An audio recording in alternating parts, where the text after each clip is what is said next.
Olá, boa noite. Eu sou o Sérgio Della Sávia, professor do Departamento de Filosofia da UFRN.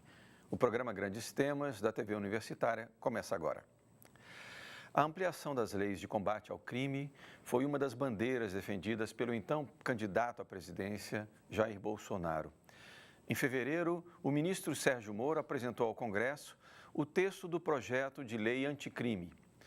Dentre as mudanças, o pacote amplia a definição de organizações criminosas com o intuito de expandir o suporte jurídico para o combate ao crime. O projeto também acelera a prisão do réu após sua condenação em segunda instância judicial.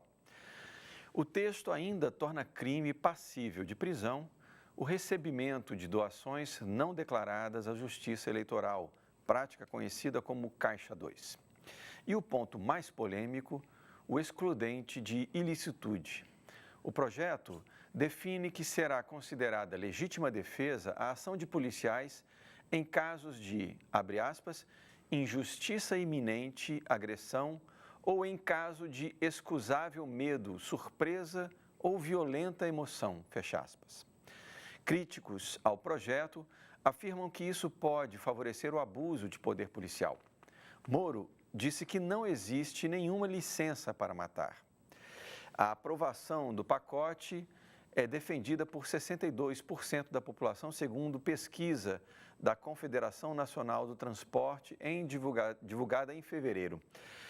Para esclarecer sobre o pacote anticrime e seu impacto social, estão aqui comigo no estúdio Walter Nunes, juiz da 2ª Vara de Justiça Federal do Rio Grande do Norte, corregedor do Presídio Federal, conselheiro do Conselho Nacional de Política Criminal e Penitenciário e professor do Departamento de Direito Processual e Propedêutica da UFRN.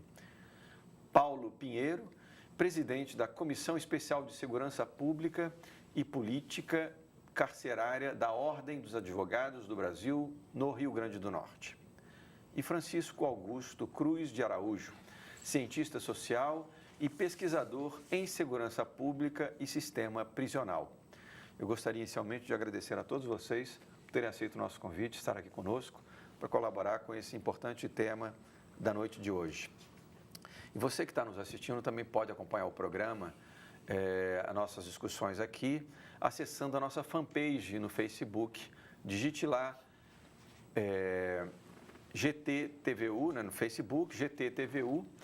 E, se preferir, pode enviar também a sua pergunta para o nosso telefone, o nosso WhatsApp, é o número 084 99193 6032 e participar conosco. Bom, muito boa noite a todos vocês. Nós estamos ainda no debate desse pacote anticrime, que é, como eu disse inicialmente, uma promessa de campanha, não é? do governo do então candidato Jair Bolsonaro. E agora, formulado nesse pacote pelo ministro da Justiça, Sérgio Moro, ele traz uma série de medidas que alteram a legislação atual, né, num conjunto de 14 aspectos, e gerou muita polêmica e reações bastante contundentes no meio jurídico, né? Então, eu gostaria que, inicialmente, a gente abordasse para a população que está nos assistindo. Muitos dos brasileiros não conhecem absolutamente nada desse pacote anticrime, então é importante que a gente contextualize um pouco quais são as propostas, quais são as mudanças mais evidentes e mais impactantes, não é, na estrutura jurídica brasileira, penal brasileira. E vamos aí depois discutindo cada um desses aspectos. Posso começar com o senhor, Walter? Com certeza. Muito boa noite. Boa noite a todos, né? Especialmente ao telespectador. Esse é um projeto muito amplo, né? Ele mexe com diversos diplomas legais e especialmente com o Código de Processo Penal e em alguns pontos no Código Penal. Naturalmente que medidas dessa natureza, ele traz uma série de discussões, mas o importante é que a gente estabeleça uma discussão com uma isenção procurando analisar tecnicamente o projeto, sem se posicionar favorável ou contrário, apenas pelo fato da origem do projeto. Para mim, me causa logo uma certa inquietação dizer que é um combate ao crime. Não se combate o crime, se trata do crime. Né? Então, ele passa um viés de combate como se a gente estivesse em guerra, e de guerra não se trata. Também a gente não consegue resolver o problema de criminalidade com mudança normativa, senão seria muito simples resolver uma questão tão complexa dessa natureza. Mas, evidentemente, que a legislação brasileira, especialmente a criminal, ela é um péssimo referencial normativo, em todos os seus sentidos. A legislação é obsoleta, é bastante antigo, o Código de Processo Penal por excelência, é sistemático. Era uma época em que o Brasil ainda não tinha uma expertise maior dogmática em relação a diversas questões, e também o nosso código foi elaborado para trabalhar com a criminalidade que ainda era essencialmente individual. Hoje nós estamos com um crime de base organizativa e que nós temos poucos instrumentos para trabalhar com essas questões. O projeto ele é importante.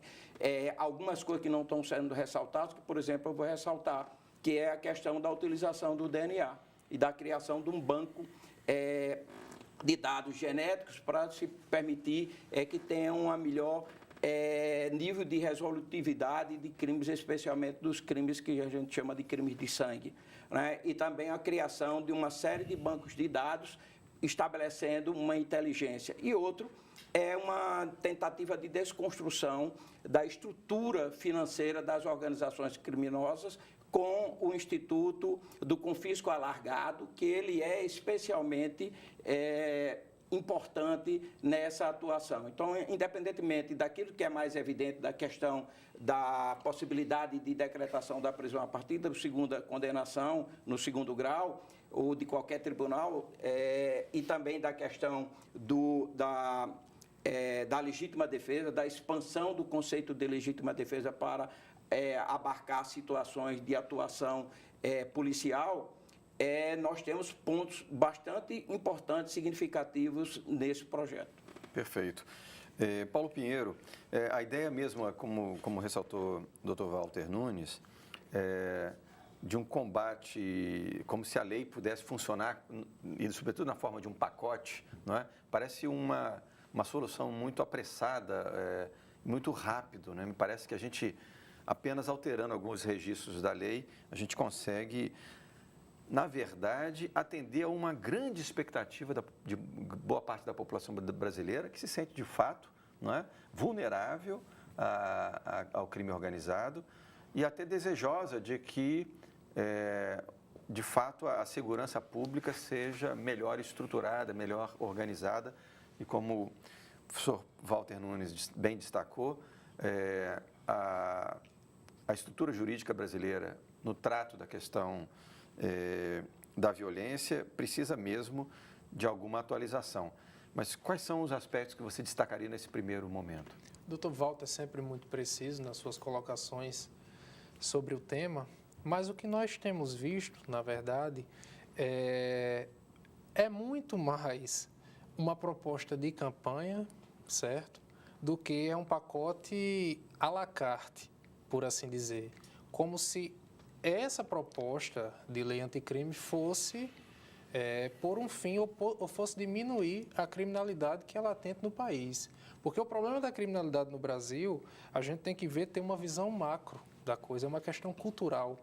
Não é elaborando projetos de lei, como o Dr. Walter bem pontuou, que vai resolver. Óbvio que dentro no escopo do pacote a gente vê situações louváveis, né? Mas a maioria delas, na sua integralidade, ela padece de vários vícios e acho que, inclusive, não vai passar isso no Congresso Nacional, né? E eu acho que o que a OAB, inclusive, Conselho Federal hoje, se não me falha a memória, foi hoje ou semana passada, elaborou um documento e enviou para o Congresso Nacional, querendo que a proposta seja discutida e debatida, né? A gente não pode aceitar um pacote desse sem ter uma ampla discussão sobre os temas ali versados. Então, isso tem que ser discutido com a sociedade civil organizada, isso tem que ser discutido com a classe de juristas, isso tem que ser discutido com o juiz, com o Ministério Público, para a gente, de fato, encontrar um meio termo e adequar essa proposta aos ditames da Constituição. Perfeito. Obrigado pelas suas considerações, Paulo. Isso me faz pensar exatamente nessa ideia de a gente tratar assuntos de tamanha importância como se elas fossem objeto de uma mente iluminada, né, que está bem posicionada, porque participa do governo, e essa mente iluminada tem na cabeça dele a solução para todos os problemas daquela natureza. Francisco, quais são os seus destaques iniciais aí desse pacote anticrime do Moro? Os colegas fizeram uma excelente introdução sobre a importância desse conjunto de reformas na legislação brasileira. É interessante considerar que o pacote de lei foi apresentado 30 e poucos dias após o início do mandato. Então, é uma legislação, é uma reforma que vai alterar o Código Eleitoral, a Lei das Execuções Penais, uma série de dispositivos legais que são fundamentais para a regulamentação da vida social, mas que foi feito em 30 dias, né? E que não levou em consideração nenhum tipo de debate, como o colega falou. Então, acho que esse pacote de reformas se apresenta muito mais como um populismo penal, uma tentativa de dar uma resposta à sociedade para aquilo que ele prometeu na campanha, e não está nem um pouco preocupado com as consequências do que essa legislação essa reforma pode trazer, como superencarceramento. A própria inconstitucionalidade do projeto já demonstra que a gente vai ter um longo caminho pela frente para poder conseguir aprovar alguns pontos que são fundamentais, mas que, em grande parte, não podem ser aprovados. Vão gerar uma briga pela constitucionalidade, tanto nas comissões, quanto também, depois de aprovado, na própria Justiça, muita coisa não pode ser aprovada, né? E o Paulo havia destacado esse aspecto basicamente eleitoral, né? É uma promessa de campanha de um candidato que vem a ocupar o cargo e quer dar uma resposta imediata, apressada, né? É estranho essa forma de proceder, não é? Muito pouco republicana, porque não há consulta justamente às instituições sociais. Eu acho que era importante a gente destacar em algum momento aqui como as instâncias jurídicas, as organizações jurídicas, a OAB, né? Enfim, os vários grupos de estudiosos do tema têm se posicionado e com que forma eles têm buscado intervir nesse debate. Na verdade, não há, né? É uma medida, é uma proposta, um pacote que chega apressadamente com a solução, aparentemente, com a solução para o problema. E não só não foi discutido com a sociedade, como também o pacote de lei de reformas na legislação, como um todo, foi apresentado sem nenhum tipo de estudo de impacto, né? O que é contraditório, né? O governo, o atual presidente, enquanto deputado federal, ele aprovou a PEC que limitava os gastos do poder público, só que uma reforma como essa vai incrementar uma despesa nova, porque vai aumentar o encarceramento, e aí ele apresenta uma proposta, mas não apresenta um estudo de impacto econômico, que é importante e é uma exigência legal. Isso daí já demonstra uma grande fragilidade desse projeto. Tem algumas questões que são tratadas no projeto que elas não são discutidas de hoje, elas já vêm sendo discutidas há muito tempo. Por exemplo, a construção normativa do Sistema Penitenciário Federal, que é uma coisa que não existe. Por incrível que pareça, o Brasil, embora tenha feito a concepção de um sistema, ele construiu arquitetonicamente o sistema, até funcionalmente, mas ele não fez a construção normativa. No pacote há uma previsão, e são N questões que estão sendo debatidas há um bom tempo a esse respeito. A questão do DNA também é algo debatido, o compartilhamento de banco de dados, como, por exemplo, o banco de dados de impressão digital, que é um absurdo. Nenhum Estado brasileiro se comunica com o outro. Se uma pessoa que tirou a carteira de identidade em São Paulo, ele pratica um crime aqui, nós não temos como ter acesso a esse banco de dados, a não ser pedindo a São Paulo para que faça a conferência.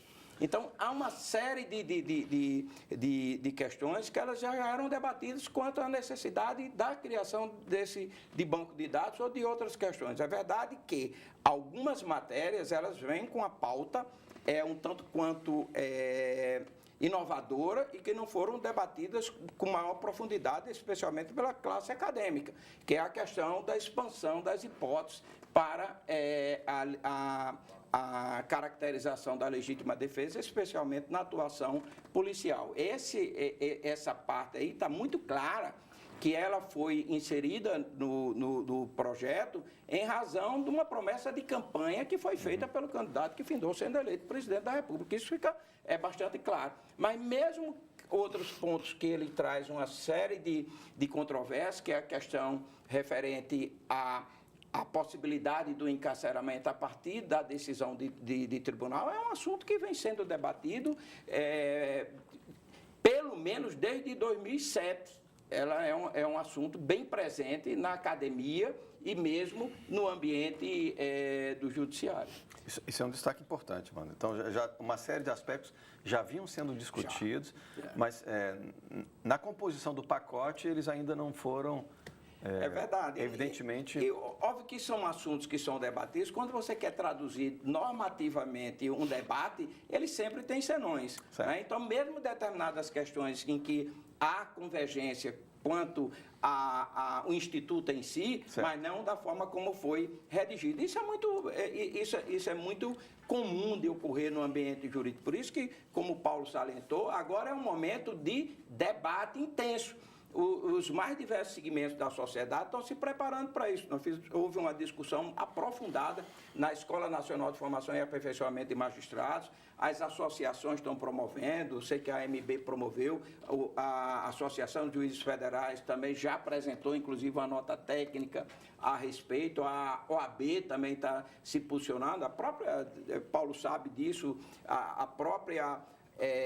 Academia de Letras Jurídicas do Estado do Rio Grande do Norte, e assim os mais diversos segmentos. Agora é hora de contribuição. Realmente que isso é um projeto que não pode ser aprovado da forma como se quer, né? Porque ele realmente exige uma série de discussões, né? E é importante que haja uma participação e um ajuste desse conjunto de ideias de forma plural.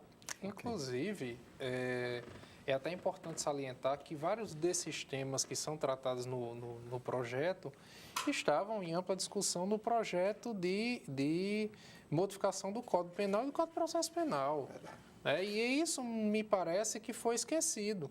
Já vinha sendo feito um debate bem aprofundado sobre a reforma do Código de Processo Penal e do Código Penal, que é um código extremamente arcaico. O Código de Processo Penal hoje é um código que, na verdade, é uma coxa de retalhos. Eu gosto de chamar que ela é como uma tabela periódica, né? Eu apresento aos alunos o Código de Processo Penal. Só olha aqui como é que você vai entender. Porque senão picotado. É impossível você entender, né, o código, que ela é uma coxa de retalhos, uma série de modificações. Você pode observar que a cada Constituição que foi sendo editada no Brasil, uma série de modificações, e especialmente depois da Constituição de 1988. Perfeito. Então a gente fica se perguntando por que não aprofundar esse tema dessas duas legislações que são de suma importância, a gente vai chegar mais uma vez na contramão das coisas e querer sancionar uma lei eivada de vícios do ponto de vista jurídico, quando já temos uma fomentação de um debate mais aprofundado em duas leis importantíssimas sobre matéria criminal. Então, essas são as indagações que a gente faz quando, na verdade, poderia-se ter uma otimização. Talvez até conversando com alguns especialistas, até alguns mais extremistas políticos que a gente sabe que tem. Mas será que ele está fazendo isso porque esse diálogo da reforma do Código Penal e do processo penal não foi dos governos passados? Então, por isso que ele não quer. Mas, assim, é uma questão que, se a gente for pensar por uma visão presidencialista da coisa, acho que a gente está completamente na contramão das coisas e só vai gerar mais problemas e mais problemas. Eu acho que a expectativa que existia era de que fosse a sequência inversa. Primeiro o debate e a construção, né? Ouvir os cientistas, os acadêmicos, os movimentos que atuam na área da segurança pública, na área da justiça, e em seguida se construiu um pacote de reformas, incluindo as reformas que já vinham sendo feitas, né? Só que o pacote ele foi apresentado de uma forma tão súbita, inclusive o presidente estava internado no período em que o pacote foi entregue à Câmara dos Deputados, e de imediato o presidente da Câmara rejeitou, porque ele havia priorizado a reforma da Previdência. E aí, numa medida de desespero, o governo enviou para o Senado, querendo que ele tramitasse inicialmente por lá, para poder ganhar fôlego, enquanto a reforma da Previdência tramitava na Câmara dos Deputados. Então, a gente percebe que não existe uma articulação inteligente por trás da tramitação desse pacote. Parece que esse pacote foi feito com o fígado ou com o coração. No calor da emoção da eleição, ele tinha que dar uma resposta à sociedade, e a sociedade não conhece o impacto que isso vai causar, mas vai causar um efeito direto na vida das pessoas. Porque quem cria um pacote de lei que altera a legislação desse jeito, certamente não conhece o sistema prisional que nós temos, né? O encarceramento em massa, que é a nossa realidade. Os governadores não foram ouvidos, porque são eles que vão financiar as prisões, são os governadores que pagam pelo preso, né? Para manter o preso. E aí, por isso a importância de ouvir esses atores que estão diretamente ligados. E a população que acha que vai resolver a criminalidade com leis, e leis não resolvem os problemas da sociedade, né? Muito bem, mas como tinha dito o doutor Walter Nunes. Nós temos já uma questão que eu vou passar para vocês responderem. No caso do crime organizado associado ao tráfico de drogas, a própria legislação que proíbe o uso de drogas no país não é um meio que fortalece as organizações criminosas? A legalização de certas drogas, por exemplo, não iria desmantelar o poder desses grupos? É uma questão de Célia Menezes, aqui mesmo, de Natal. Quem gostaria de poderia iniciar aí. Na verdade, o Brasil tem uma política proibicionista na parte referente à política de drogas, e as drogas nunca foram tão abundantes, nunca foram tão acessíveis e nunca deram tanto lucro como dão hoje. Então, passou mais do que na hora de nós mudarmos esse tipo de política, né? Nós temos uma legislação que pune, coloca como crime o mero uso da substância entorpecente, com uma constitucionalidade duvidosa, mas com efeitos danosos. O usuário não pode ser um caso de polícia, é um caso médico, de tratamento, a política de redução de danos que todos os países estão adotando, e o Brasil ainda, por um certo moralismo, preconceito com a questão das drogas, não lida bem, não lida cientificamente com essa questão, e o governo agora atropelou, mandando um projeto de lei que já foi aprovado até pelo Senado, vai para a sanção do presidente, que representa um retrocesso. E ela alimenta mesmo o crime organizado. Alimenta o crime organizado, a grande fonte do crime organizado é o tráfico de entorpecentes, tráfico de armas, a questão do contrabando de cigarro. E uma coisa, onde é que surgiram as organizações criminosas no Brasil? As grandes organizações criminosas. Todas elas surgiram dentro do sistema prisional estadual. E elas só têm o poder que possuem porque estão lá dentro. Se elas saírem, ela perde uma boa força. Então, na hora que a gente está alimentando, e é um problema do projeto, que uma série de proposições vai acarretar o aumento da população carcerária, ela vai alimentar ainda mais o crime organizado. Não existe líder sem liderado. Ele precisa da massa de manobra, e nós prendemos muito e prendemos muito mal. Enquanto que boa parte da sociedade acredita que a gente tem uma legislação leniente, nós temos uma legislação criminal extremamente punitivista e que permite uma seletividade muito grande. Então, a população que está no ambiente carcerário, que mudou um pouco o perfil em alguns processos, atingindo camadas sociais mais altas, mas, em regra, ela se concentra nessas pessoas. E a gente, infelizmente, a situação tende a piorar, porque a lei que vai ser aprovada, modificando alguns pontos da legislação atual, a gente vai ter uma política mais repressiva ainda, e a gente vai aumentar mais a população carcerária. A gente tem um Estado que prende o pequeno consumidor e o que vende em pequena quantidade e permite que o grande vendedor de drogas fique solto, né? Se você me permitir só dizer, eu sou juiz federal desde 1991. Nunca condenei um grande traficante. Mula, eu condeno, Muito. É frequente aparecer esse processo. Mais de 80% dos casos de processos criminais de tráfico de entorpecentes, ele vem de prisão em flagrante do mula. Ele não atinge o grande traficante. Que vende em uma grande quantidade, né? E aí, por isso que a gente diz que o Estado legitima a venda, a comercialização, porque o grande traficante, ele está solto. E muitas vezes a figura desse usuário que o Estado criminaliza, né, em vez de ser tratado como uma questão de saúde, ele responde a uma ação penal. Muitas vezes, se o processo, no decorrer da instrução, não for bem instruído, ele é condenado e ele vai para o sistema.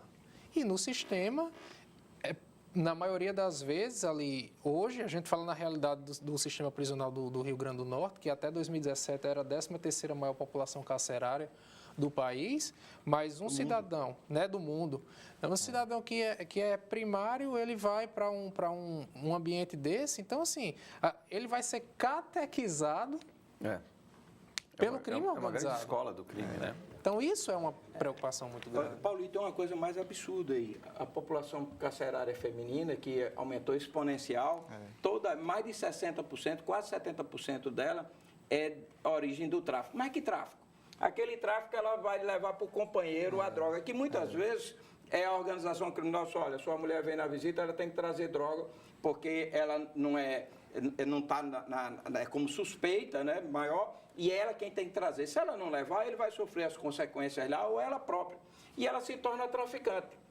Isso é um absurdo. E porque a gente tem uma legislação que são 17 verbos colocando tudo como crime de tráfico. Isso não pode ser tratado, ainda que seja tratado como tráfico, ele é um tráfico menor, que não pode ser a mesma solução, a mesma pena. Do ponto de vista do tratamento, justamente, porque esse ponto levantado pela telespectadora, Célia, salvo engano, não? Meu nome? Célia. Isso também me leva a pensar na questão do impacto desse pacote no sistema prisional.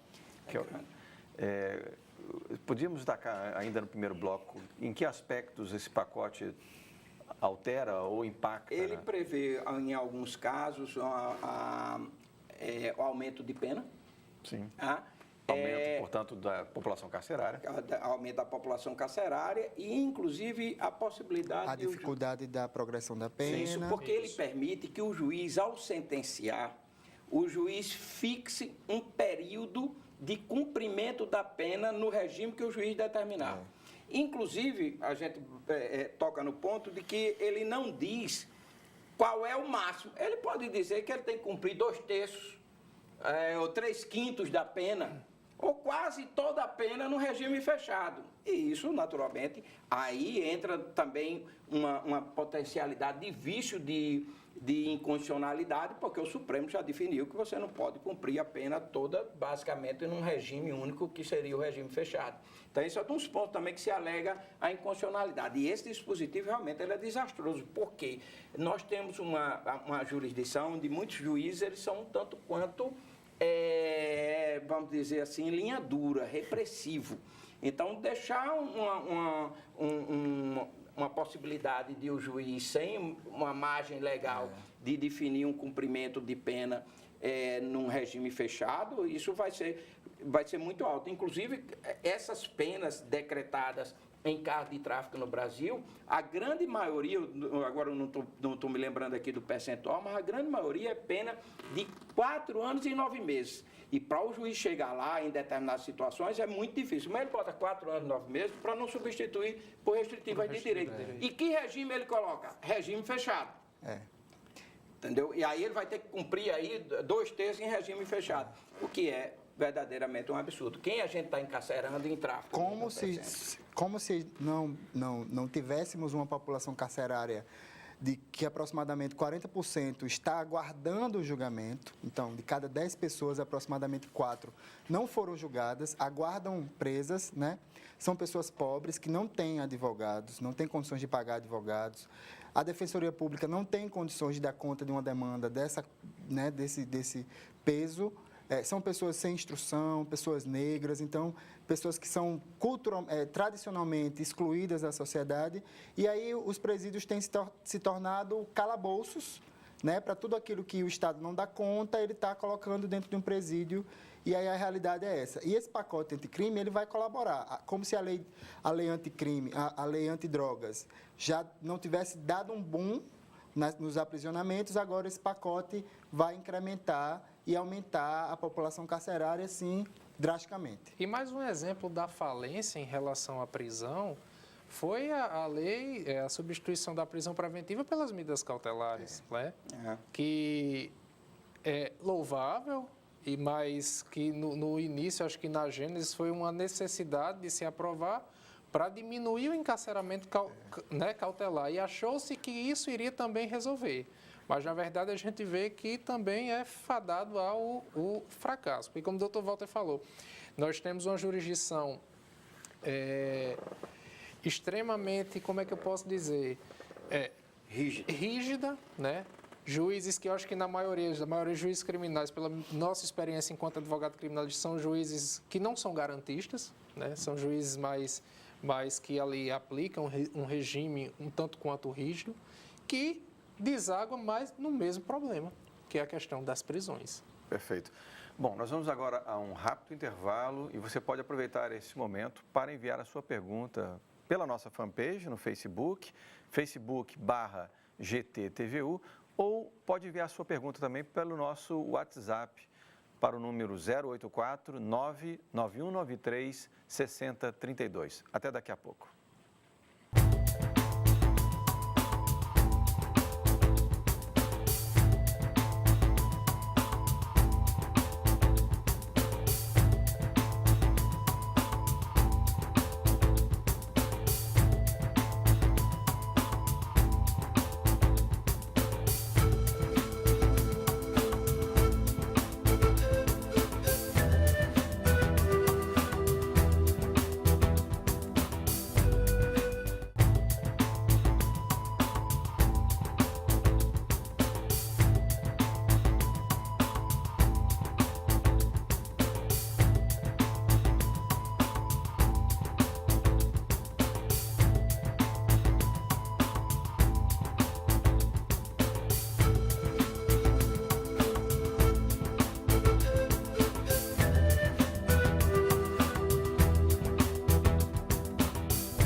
O programa Grandes Temas está de volta e hoje nossos convidados debatem o pacote anticrime.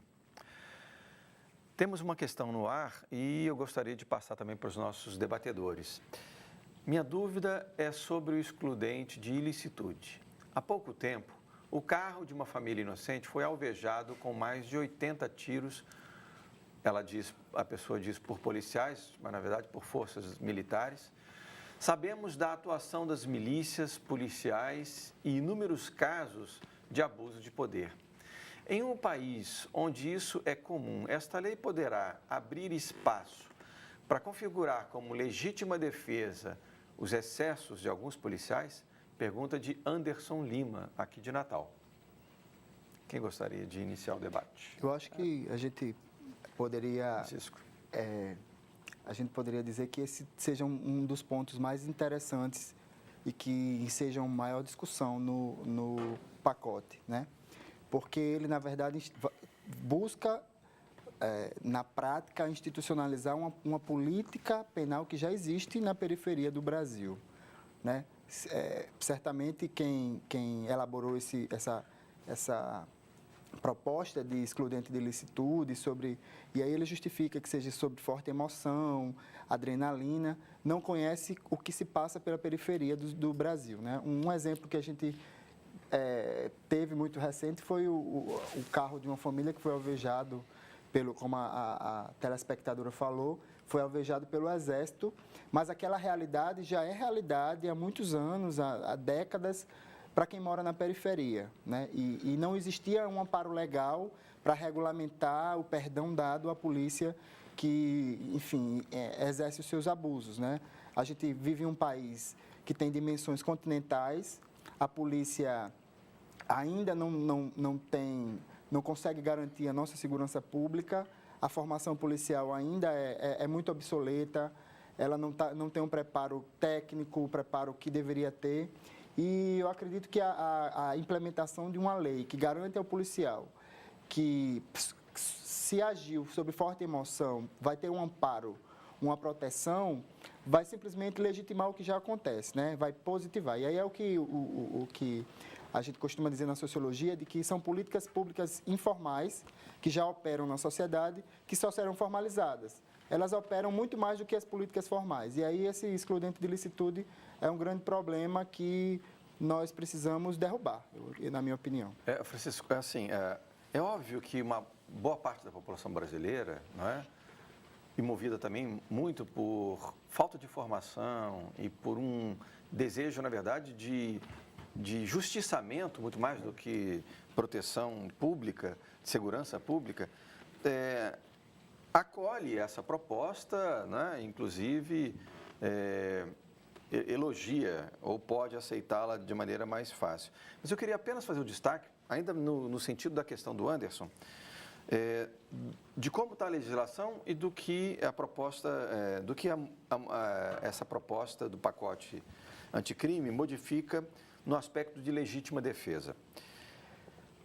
A lei em vigor define legítima defesa como situação em que a pessoa, abre aspas, usando moderadamente dos meios necessários, repele injusta agressão atual ou iminente a direito seu ou de outrem, fecha aspas. O que muda o pacote anticrime?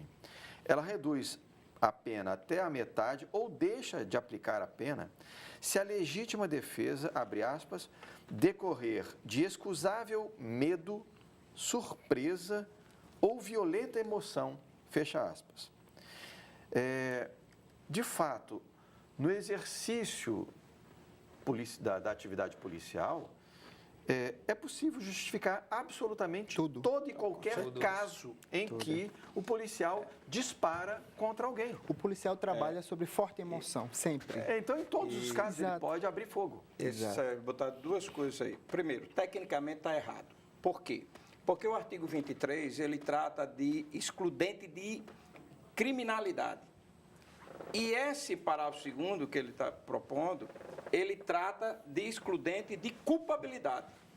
Então, ele não poderia, tecnicamente, estar no artigo 23. Ele teria que ir lá para o artigo 26, 27, 28, perfeito, que é onde está sendo tratado a questão de excludente de culpabilidade. Mas tem um outro problema aí. Até 1996, no Brasil, se um policial praticasse um crime durante o exercício do seu cargo, ou então com a arma da corporação, isso era um crime da alçada da justiça militar. A gente chegou a um patamar de impunidade tão alto que em 96, depois de um episódio que foi transmitido ao vivo pela Rede Globo, num episódio de um roubo a uma agência bancária, isso ocasionou uma indignação tão forte na população brasileira, por causa da impunidade, eles sempre eram absolvidos, mesmo com esses patamares da legítima defesa que você leu do artigo 23, que foi aprovada uma lei revogando os dispositivos do Código Penal Militar, dizendo que isso não é crime militar e hoje eles passam a ser julgados pela jurisdição comum. Praticamente ninguém percebeu que no final de 2017 houve uma modificação, 2018 houve uma modificação da lei brasileira para estabelecer que quando um integrante das Forças Armadas pratica um crime, como o caso do retratado pelo telespectador. Os militares, né? Quando o militar das Forças Armadas pratica um crime nessas condições, a competência é da Justiça Militar. Porque o Brasil é um dos únicos países no mundo que tem justiça militar para julgar militares em tempo de paz, sem estar em guerra. Então, e finda sendo um instrumento, pelo menos, de julgamentos que se fossem na justiça estadual, para a gente não dizer que é impunidade, que fossem na justiça comum, eles seriam condenados. Então, em razão desses aspectos, agora se quer dar uma expansão maior à questão da legítima defesa, especialmente para dar um conforto à atuação do militar. Quando ele estava sob a competência da justiça militar, isso não trazia maiores problemas.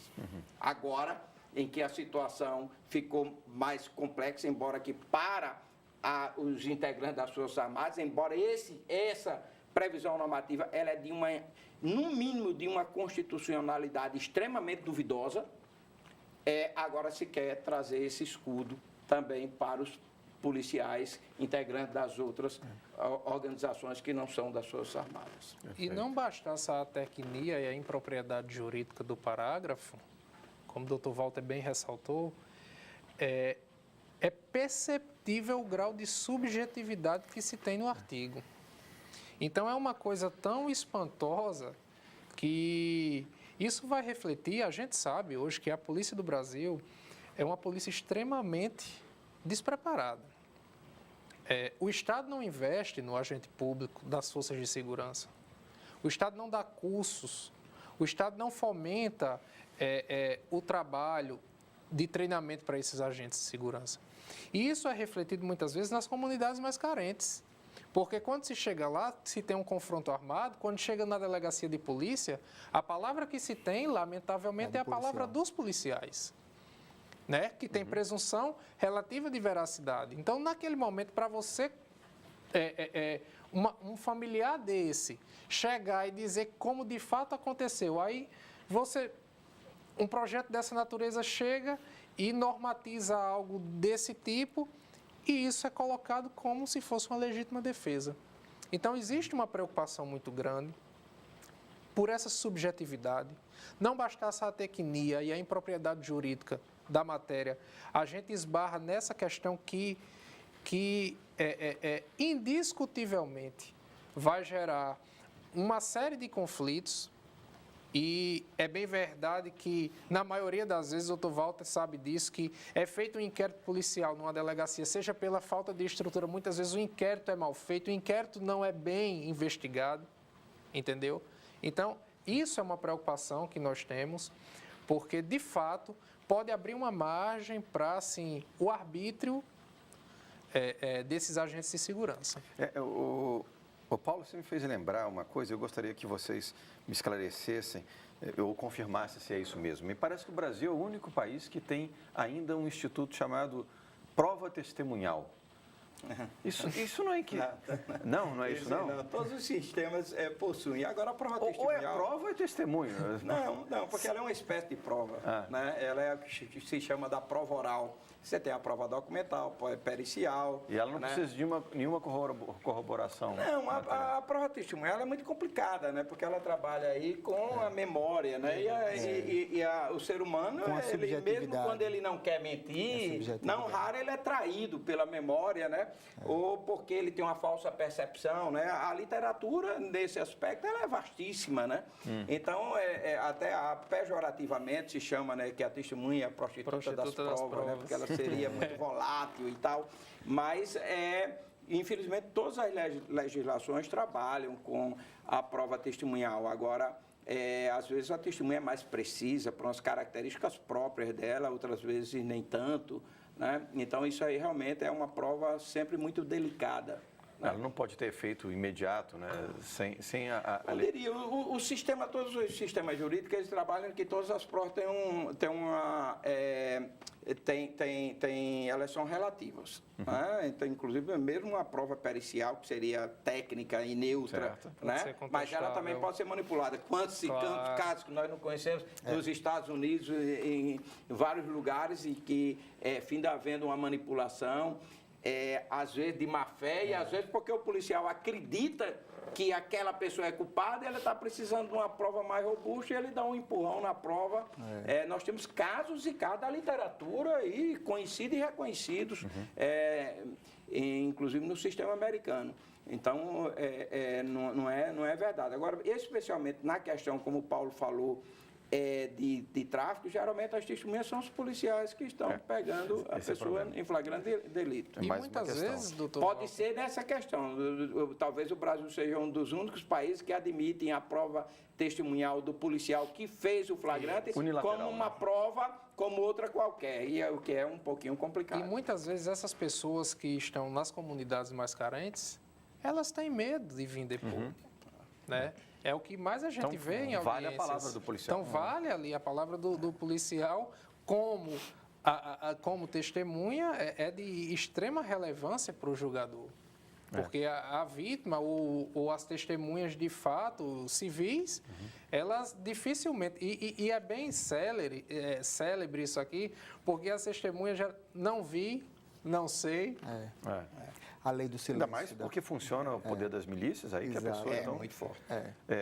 Francisco, eu vou aproveitar e chamar mais uma pergunta que chega dos nossos telespectadores, que é o seguinte: aumentar penas de crimes e suprimir direitos individuais no âmbito da execução penal, como dificultar a progressão de regime e a liberdade condicional, é uma fórmula já desgastada e ineficaz para tentar combater o crime.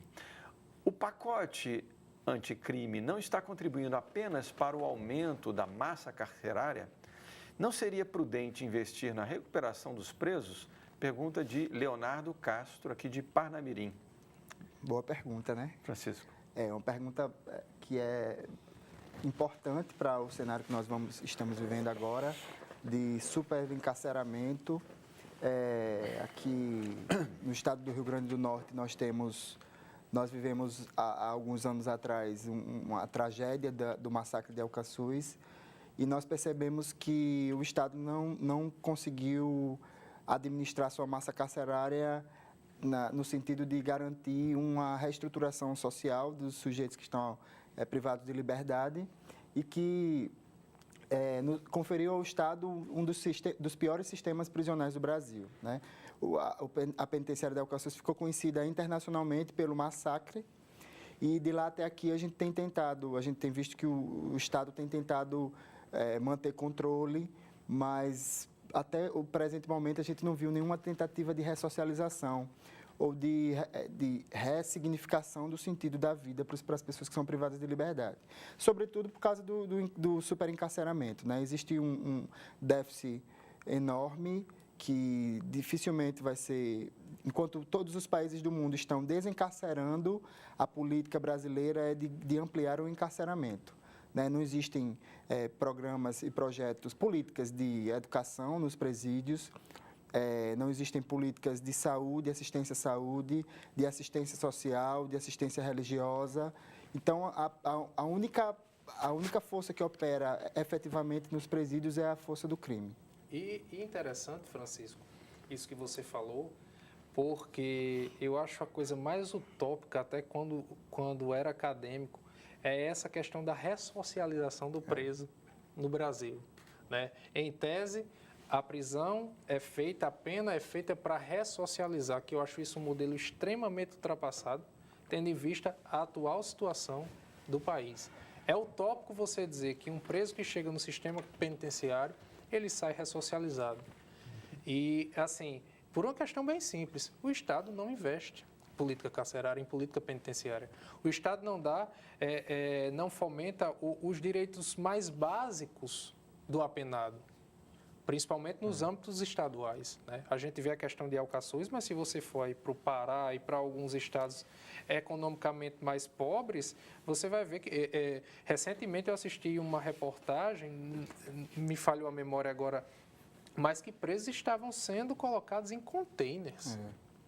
Então, assim, é uma situação. O Brasil foi condenado, né, pela Corte Interamericana. Isso. Então, é uma questão assim que a curto prazo e a forma que estão querendo fazer está bem complicado. Ô Paulo, a produção está me alertando constantemente de questões que estão chegando. Eu acho interessante a gente abrir o diálogo tema, né, com a sociedade que está nos assistindo. Temos mais uma pergunta. Olha, o pacote anticrime também prevê a possibilidade de acordos entre um suspeito e o Ministério Público sem que o processo transcorra na Justiça, como ocorre, por exemplo, nos Estados Unidos. Gostaria de entender quais as consequências e benefícios que isso pode ter no cenário brasileiro. Excelente pergunta de Ana Lúcia Medeiros, aqui de Natal. Com certeza. Todos os países no mundo, vamos dizer, aqueles países paradigmas, né, eles estão partindo para a justiça negocial no ambiente criminal.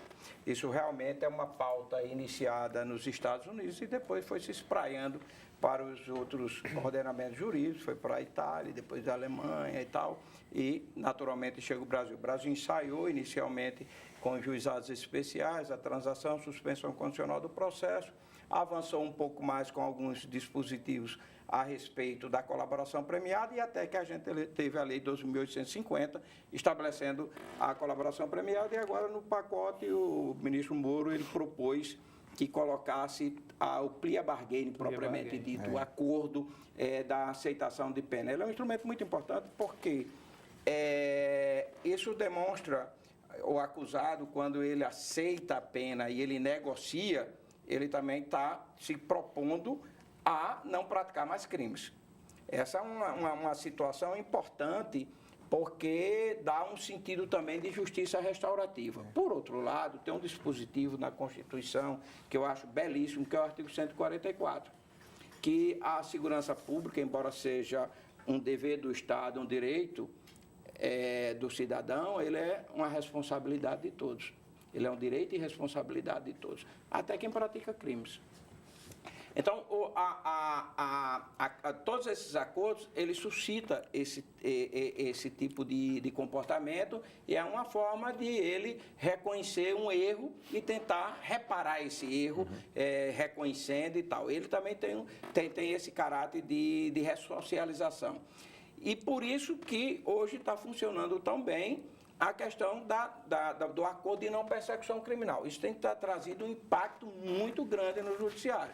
Outro dia eu estava um tanto quanto ressabiado, porque eu estava vendo que diminuiu a quantidade de audiências. E eu comecei a saber o que estava vendo, porque estava havendo algum problema de ritmo no trabalho da secretaria. E depois eu identifiquei onde estava, porque a gente estava fazendo muito acordo de não persecução criminal, que também é previsto em relação lá no pacote anticrime. Então, eu tenho uma visão bastante positiva em relação a isso. Agora, é preciso ter bastante cuidado. No sistema americano, isso aí realmente ele traz uma série de problemas, porque se ameaça e a pessoa finda fazendo o acordo com a ameaça da pena de morte, da prisão perpétua e uma série de outros instrumentos. No Brasil, especialmente a questão da colaboração premiada, em alguns casos, embora se negue que tenha ocorrido, mas pareceu, pelo menos para quem está do outro lado do balcão, aqui analisando, né, no cenário, de que teria havido como que uma pressão. Se você não colabora, você fica preso. Se você colabora, você é uma barganha nesse sentido, e aí não pode, o instrumento não pode ser utilizado dessa forma. O grande risco é superempoderar o Ministério Público. Eu acho que o Ministério Público é fundamental para a sociedade, mas a gente não pode também permitir que ele se superempodere e substitua a justiça. Isso. E minimize o poder do judiciário, né, do juiz, e superempodera o Ministério Público. Você transferiu o poder decisório do judiciário para o Ministério Público. E aí, porque é uma questão mais técnica... Pré-judiciais, né, pré-judiciárias sejam mais importantes. Então, a gente não pode importar o Instituto tal como ele está nos Estados Unidos. A gente tem proposta em relação a isso para minorar minorar isso e dar um protagonismo maior ao judiciário também, porque senão a parte ré, o acusado, pode realmente ser levado a se sujeitar por isso que o mais por pressão do que por ainda precisa vontade de muitos própria. ajustes. E né? o grande problema de lá é justamente essa questão, porque para o cidadão, né, para a pessoa que é proposta a barganha, né, proposto o acordo, para ele não se submeter àquele processo, ele inicialmente meio que, para mim já é uma forma, dependendo de como é feito, uma forma de coerção. Certo. Né, de coação. Então, assim, que isso é um dos grandes problemas que tem refletido lá e para trazer isso para cá, como o Dr. Walter falou, precisa se pensar, é uma proposta do ponto de vista bom, que traz um benefício até para a questão da quantidade de processos hoje que a justiça brasileira tem, mas é uma coisa que precisa ser estudada de forma muito cautelosa para saber, para não dar esse empoderamento ao Ministério Público, entendeu? E que ele tenha essa legitimidade de fazer esse acordo da maneira que bem entender. Certo. Só para colocar uma pitada aí nesse caso, segundo o levantamento, tem um documentário a esse respeito, e que é embasado num livro de Michelle Alexander, que diz que 97% da população carcerária do sistema americano, que tem mais de 2.300 presos, é em decorrência de acordo com o Ministério Público. E esse acordo feito com o Ministério Público, ele não passa pelo crivo do Judiciário. Então, o Ministério Público está decidindo esses casos. 97% da população carcerária é muita coisa. É muita coisa. Muita coisa. Bom, nós estamos chegando já no final do programa. E como há muitos pontos polêmicos e que, inclusive, sobre os quais paira a suspeita de inconstitucionalidade, e isso está sendo objeto ainda de debate, eu queria que a gente aproveitasse esses momentos finais, esses minutos finais do programa, para considerar exatamente como é que a área jurídica brasileira está enfrentando esse debate, como é que está se dando nos bastidores, né, a discussão, a tentativa de intervenção nesse debate a respeito desse pacote anticrime. Quer dizer, ele está tramitando, mas quais são as possibilidades de fato, rever alguns pontos? E como é que está sendo essa discussão? Eu tenho visto de uma forma um tanto quanto cética o debate que tem se estabelecido a respeito dessas questões. A gente tem analisado, eu digo uma boa parte tem analisado, conforme, assim, com essa polarização que está no país. Né? A gente está com um viés político muito forte. Né? A origem do pacote, então, eu já não gosto, eu não concordo com ele. Quem é que está no banco dos réus? Né? O Supremo pode não ter feito isso, mas dá a impressão de que julgou olhando quem estava no banco dos réus para definir a questão de quando se daria a flexibilização do princípio da presunção não culpabilidade. Isso. Eu acho que esse é um ponto emblemático, porque nós temos o problema Lula, e que é absurdo que o Supremo não tenha definido essa matéria, quando sinalizou que queria mudar o entendimento e, consequentemente, ele iria ser colocado em liberdade. E aí não decidir e ele ficar numa situação precaríssima na prisão é uma coisa inaceitável. Né? Mas eu, particularmente, nesse caso, eu sempre tive o entendimento de que, depois da condenação de segundo grau, pode-se iniciar a execução e é para se dar início à execução. O Brasil seria o único país no mundo, o Brasil não inventou esse princípio vem lá desde o sistema americano. O Brasil, na verdade, só incorporou normativamente esse princípio com a Constituição de 1988, com uma dicção normativa ruim, mas está lá. Copiou lá, muito provavelmente copiou da Constituição Portuguesa e copiou mal, mas na Constituição Portuguesa, pelo menos, está expresso que a prisão se dá após a decisão, inclusive a sentença do juiz de primeiro grau. No nosso sistema não ficou e ela comporta realmente mais de uma interpretação.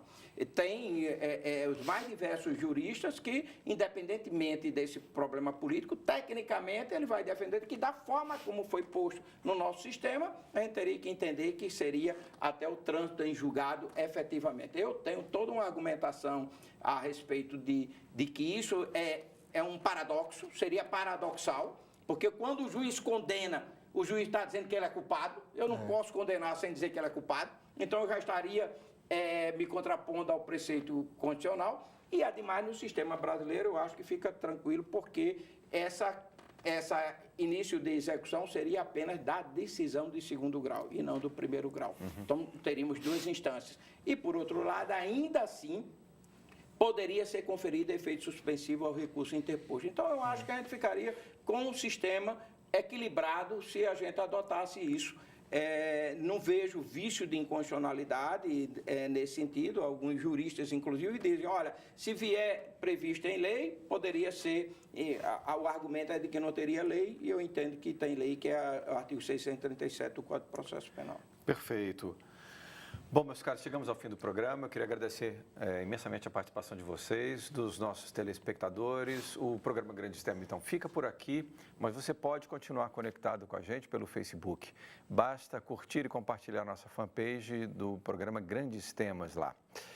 E lá também você acompanha o tema e os convidados dos próximos programas, pode rever programas anteriores, além de enviar sugestões de temas para o nosso programa. O Grandes Temas também está com o canal da TV Universitária no YouTube. Eu agradeço a você que nos acompanhou e a todos que participaram enviando perguntas.